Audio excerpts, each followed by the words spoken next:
Bonjour à tous et bienvenue dans l'enjeu, le podcast qui vous dira tout sur les matchs les plus importants du week-end football.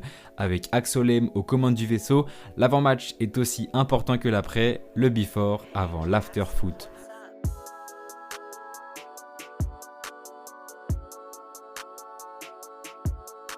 La semaine dernière, on n'a pas été gâtés en termes d'affiches, c'est pourquoi je n'ai pas fait d'épisode, mais ce week-end, on va avoir 3 belles rencontres de haut de tableau en Europe et je vais, comme d'habitude, pas vous faire attendre plus longtemps puisqu'on part directement en Espagne. Samedi à 18h30, le Real Madrid reçoit l'Atlético au Santiago Bernabéu. C'est le derby de Madrid, le plus grand derby d'Espagne. C'est d'ailleurs les 2 derniers champions en titre puisque, rappelez-vous, le Real a remporté la Liga en 2022 et l'Atlético en 2021. Mais alors, comment vont-ils aujourd'hui ? Commençons par le plus grand club du monde, le Real Madrid, qui est deuxième à 8 points du FC Barcelone. Ça risque d'être compliqué pour le titre puisque les Barcelonais sont très forts en Liga cette saison. Ils remportent aujourd'hui des matchs qu'ils ne gagnaient pas ou perdaient l'année dernière avec Xavi. Et en plus de ça, ils viennent de se faire éliminer en Europa League cette semaine. Donc ils n'ont plus que la Liga à jouer, alors que le Real Madrid, lui, a encore la Ligue des Champions. Cette semaine, les Madrilènes se sont imposés 5-2 à Liverpool dans un match complètement fou. Mené 2-0 après 20 minutes, le Real est d'abord remonté au score avant la mi-temps, puis a déroulé en deuxième période. C'était la première fois que Liverpool encaissait 5 buts à Anfield en Coupe d'Europe. Ce Real Madrid-là est donc encore prêt à nous faire une saison européenne de dingue. Le coach Carlo Ancelotti peut d'ailleurs compter sur les mêmes joueurs que la saison dernière pour réitérer ses exploits, notamment le capitaine Karim Benzema. Le Français qui a inscrit un doublé à Liverpool est toujours aussi important pour le Real Madrid. Malgré des blessures qui l'a écarté pendant 11 matchs, Benzema a déjà inscrit 11 buts en 13 rencontres de Liga. Il est même deuxième meilleur buteur du championnat à 4 buts de Lewandowski. Le Français sera logiquement présent samedi contre l'Atlético Madrid. Les deux équipes se sont d'ailleurs déjà affrontées 2 fois cette saison. Résultat, 2 victoires du Real Madrid. L'Atlético a donc une belle revanche à prendre ce week-end. Les Colchoneros ont eu une semaine de repos contrairement au Real qui a joué mardi. Et oui, rappelez-vous, l'Atlético est éliminé de toute compétition européenne puisqu'ils ont fini dernier de leur groupe en Ligue des Champions. Un groupe composé pourtant de Porto, Bruges et du Bayer Leverkusen. Ça a été une vraie surprise de les voir sortir. En Liga, c'est pas mieux. Les Colchoneros sont 4e à 10 points du Real et à 18 points du Barça. Le seul objectif du club à l'heure actuelle, c'est la qualification en Champions League la saison prochaine et donc l'une des 4 premières places du championnat. Les 2 places restantes vont se jouer entre 3 clubs, la Real Sociedad, le Real Betis et donc l'Atlético. Mais sans compétition européenne à jouer, les Colchoneros auront un calendrier moins chargé que ces 2 concurrents à l'Europe. Peut-être parviendront-ils à remporter un match sur un autre score qu'1-0 comme leurs 3 dernières victoires. Il n'y a pas plus Atlético Madrid que de gagner comme ça. Bref, le derby de Madrid, c'est samedi à 18h30 au Santiago Bernabéu. Direction l'Allemagne maintenant où il se passe quelque chose en Bundesliga. Le Bayern Munich, Dortmund et l'Union Berlin se partagent la première place avec 43 points chacun. Et après 21 journées, ne pas voir le Bayern loin devant, c'est quelque chose d'assez rare. Je rappelle que les Bavarois ont toujours fini champions de Bundesliga depuis 2013. Ça fait 10 ans de suite qu'ils martyrisent leur championnat. Et cette saison, on a un petit suspense avec 3 clubs. Et ça tombe bien, car ce dimanche à 17h30, le Bayern Munich reçoit l'Union Berlin chez lui à l'Allianz Arena. Si les Bavarois ne sont pas loin devant en tête du championnat, c'est qu'il y a une raison. Non, Dortmund et l'Union ne sont pas excellents, c'est le Bayern qui n'est pas au top. Les hommes de Julian Nagelsmann n'ont remporté que 2 matchs sur 6 en Bundesliga depuis leur reprise en janvier. La semaine dernière, les Bavarois ont même perdu chez le Borussia Mönchengladbach 3-2.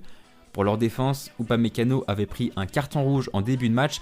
Ils ont donc dû jouer à 10 pendant 80 minutes et se sont plutôt bien défendus. Mais cette défaite a permis à l'Union et à Dortmund de revenir à leur hauteur.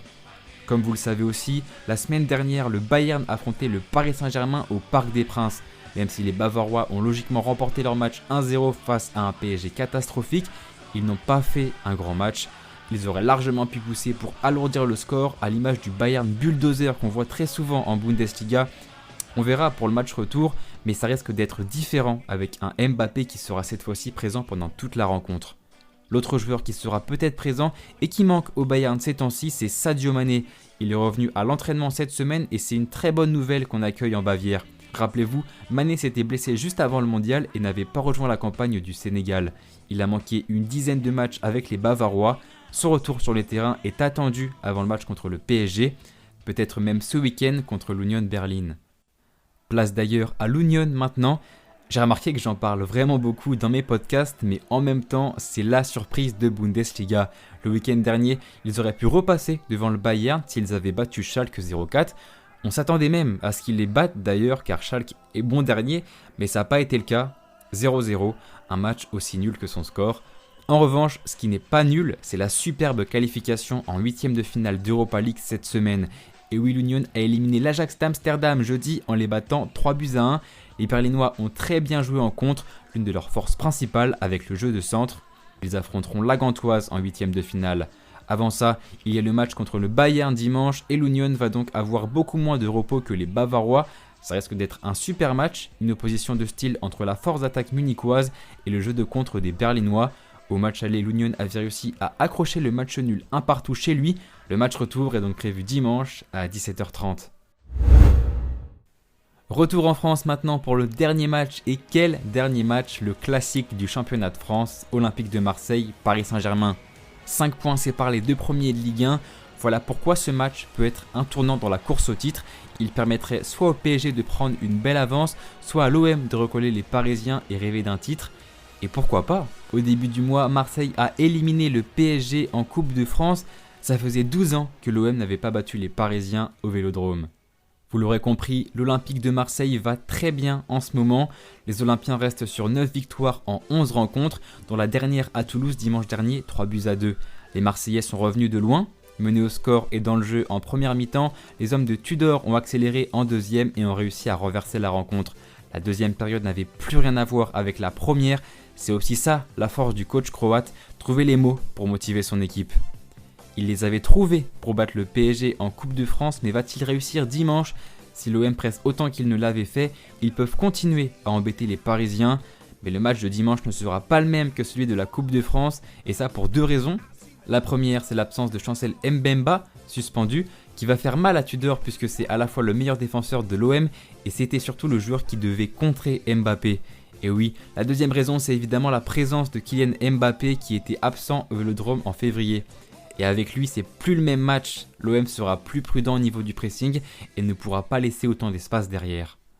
Mais bon, est-ce que Marseille doit s'inquiéter d'une équipe qui s'est fait dominer chez elle pendant 70 minutes contre Lille ? Le week-end dernier, Parisiens et Lillois nous ont offert un match de dingue, 4-3 avec 2 renversements de situation. Pour le spectateur, c'était un super match. Pour les supporters et entraîneurs, beaucoup moins. Je pense pas que Galtier soit très heureux de ce qu'a proposé le PSG sur ce match. Malgré la victoire, les Parisiens n'ont eu aucune réaction lorsqu'ils se sont fait remonter au score, passant de 2-0 à 3-2. Après la défaite à domicile contre le Bayern, le PSG ne s'est donc pas rassuré avant de prendre sa revanche contre l'OM. L'autre bémol, c'est la blessure de Neymar, victime d'une entorse qui l'écartera des terrains pendant plusieurs semaines. On entend souvent que c'est impossible d'aligner les 3 stars du PSG ensemble. Alors, est-ce que cette blessure est une bonne nouvelle entre guillemets pour les Parisiens? Ça reste à voir. En tout cas, Galtier devrait logiquement récupérer Nuno Mendes et Marquinhos avant dimanche. Hakimi et Mukiele quant à eux restent très incertains et c'est Warren Zaïre-Emery qui pourrait dépanner à droite. Encore beaucoup d'incertitudes donc côté PSG avant le classique. En tout cas, ce qui est sûr, c'est qu'on n'aura pas le même match que celui de la Coupe de France car un joueur sera présent, Kylian Mbappé. Rendez-vous donc dimanche à 20h45 pour suivre le gros choc de Ligue 1 au Stade Vélodrome. Voilà, c'était tout pour les 3 matchs du week-end.